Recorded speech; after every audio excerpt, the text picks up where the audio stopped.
Hey, welcome to my Q&A. Thanks for checking in. I'm going to answer 4 questions that came in from you guys. I appreciate the participation. We're going to talk Ned rigs, favorite baits, go-to baits, and what I eat on the road.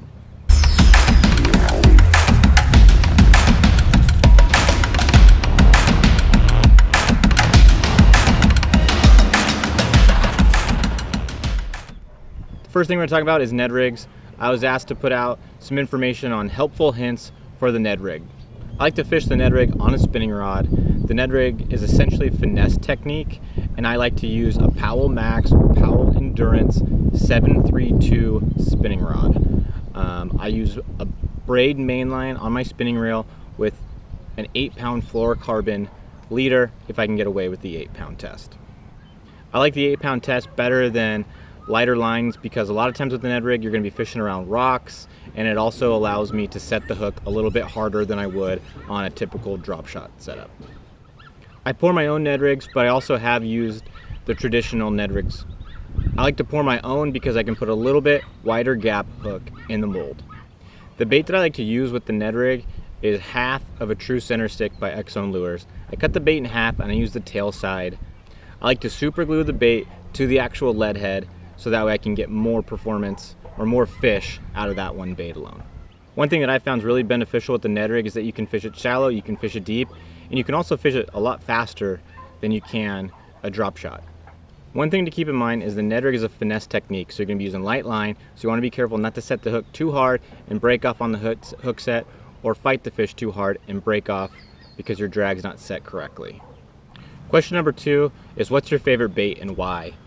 One of my favorite baits is the Whopper Plopper.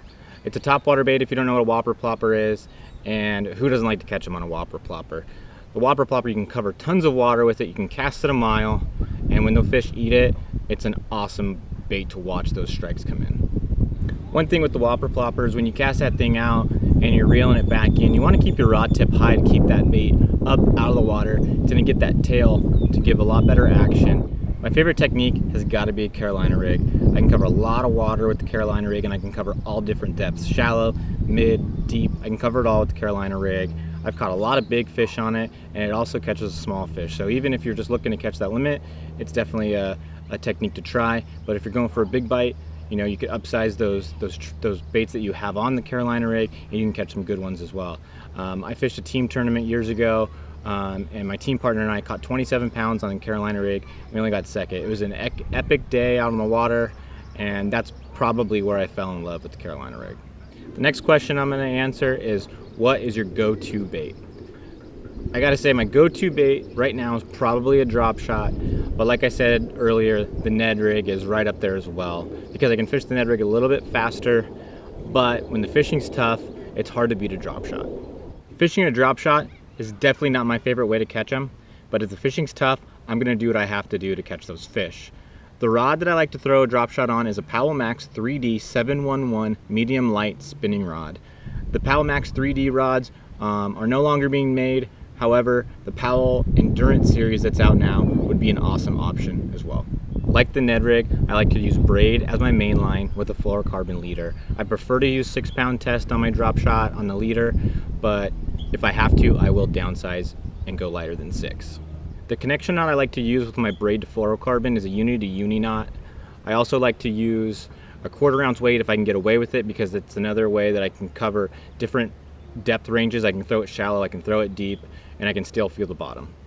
Even though I prefer to throw that 1/4 ounce weight, if the fishing's really tough and I need to downsize that weight, I will, but definitely the 1/4 ounce is my go-to. The next question I'm going to answer is, what's my go-to snack on the road? And this one's pretty easy for me. My go-to snack has got to be a protein bar. It fights off hunger for me really well. It's also what I eat on the water. A lot of times I just go to the lake and I just bring 2 protein bars, an energy drink, and some water, and that's all I'm gonna eat for the day.